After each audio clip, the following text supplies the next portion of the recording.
Just a quick note before we get started. My editing took a bit longer than expected, and Apple actually announced the Apple Music Lossless tier solo by itself the same day I was planning to release this video. In the end of the video, you can hear some of my thoughts about the Apple Music Lossless tier before it was officially launched, but I'll make sure to make another full video covering it soon.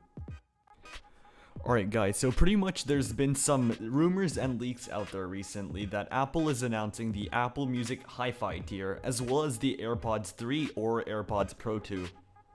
So I just wanted to take a look at the leaks and renders with you guys and share some of my opinions. So first off, let's just take a quick look at the AirPods 3. So here is a leaked image, and it appears to be from a Chinese website and a Chinese user. So first off, when I saw this leak, I thought it was kind of funny because it sort of looks like the normal AirPods Pro but without the ear tips. So the case looks similar to the AirPods Pro. The stem and overall design seems to be following the AirPods design scheme, which is sort of like a hairdryer-ish design. So the part which I'm assuming to be an air vent, and feel free to correct me if I'm wrong, on this leaked AirPods 3 image though, it seems to be slightly bigger than the one on the regular AirPods Pro and normal AirPods. It seems to be a bit taller while the usual one is a bit wider. So you can probably see the similarities it has with the AirPods Pro. This design seems pretty okay for most users currently using the normal AirPods, who have probably gotten used to the sealless design, which lets quite a bit of background sound in. However, for people using other earbuds which have a seal which allows them to have capabilities such as active noise cancellation, this could take some getting used to. As a person who has used both the AirPods Pro and the Sennheiser Momentum True Wireless 2s, switching back to the normal AirPods for testing was a bit of a struggle due to the sealless design, which always lets a bit of the background sound in. I don't really see how Apple can solve this problem without switching to a sealed design, sort of like the AirPods Pro, or if they try to use some ANC tech with this unsealed design like Samsung did with their Galaxy Buds Live, or known to some people as the Beans. However, as you probably know if you've ever researched these earbuds before, the ANC kinda sucks, considering the earbuds aren't even sealed. It's sort of like buying the best earplugs money can buy, then seating them in a way that doesn't let it seal your ears off. The sound will simply enter your ears through the gaps.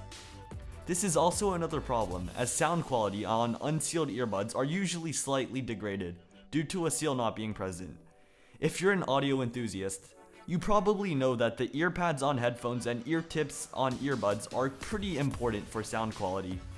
This is why we see premium earphones including or selling multiple types of ear pads, and also why we see people dropping considerable amounts of money onto memory foam ear tips and other premium products like that. Even if the AirPods 3 sound pretty good, I'm guessing they won't sound as good as other more premium earbuds which do have a seal.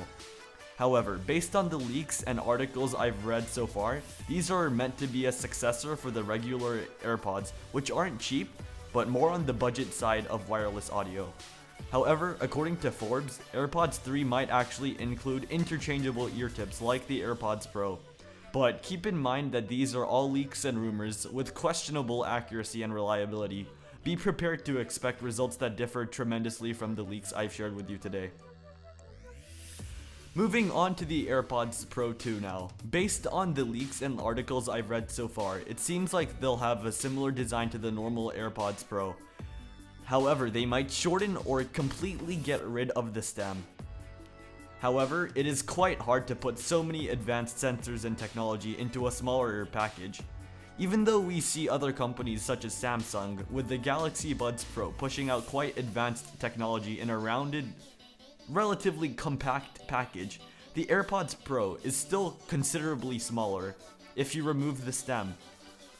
Another feature that could be possibly introduced into the new AirPods Pro could be more advanced Find My functionality, sort of like the AirTags with the precision finding features, which literally guides you to the exact location of the AirTags.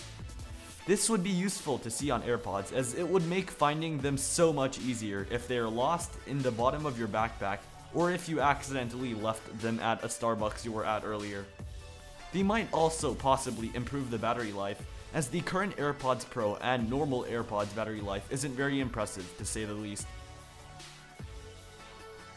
The Apple Music HiFi tier is also rumored to be announced alongside the new AirPods, which could be quite likely, making the launches more impactful side by side and gaining more media attention. This seems pretty nice, as it's good to see Apple improving the Apple Music service, as not a lot of people seem to use it compared to services like Spotify. Though this feature might not give Apple Music a giant advantage over more popular services like Spotify for the average consumer, but this could make Apple Music more preferable for audio enthusiasts or audiophiles. Even though Tidal has been offering high-fidelity music for quite a long time now, and it even supports master-quality audio, which is marketed to be studio-quality audio, their platform is still less accessible to smaller artists, so you might not find some songs on it. They also don't have the great personalized playlists that Spotify and Apple Music offers, based on the taste of your music and listening history. However, a problem I see with this is the fact that, to the best of my knowledge, iPhones only support AAC and SBC over Bluetooth, which limits the bitrate to relatively low numbers compared to the aptX and aptX HD supported by many Android devices. This could limit the usage of Apple Music HiFi over Bluetooth if you're using AirPods or other Bluetooth devices. So it's interesting to see how Apple can combat this problem, or if they will even do so, as currently, listening to high-fidelity music pretty much requires at least a good pair of wired earphones or headphones, or even a DAC or amplifier if you can spare the extra cash. The Apple Music HiFi tier will probably cost more than the normal subscription, the same way it is on Tidal. However, I think it would be pretty smart for Apple to include the HiFi feature into the normal subscription, possibly giving it a slight edge over Spotify and Tidal. I think the leaks and rumors are pretty interesting so far, and I'm excited to watch the official announcements by Apple. Please keep in mind that these leaks are unconfirmed, and you may see results that differ tremendously. I hope you enjoyed this video, and I'll make sure to make another after the product launches.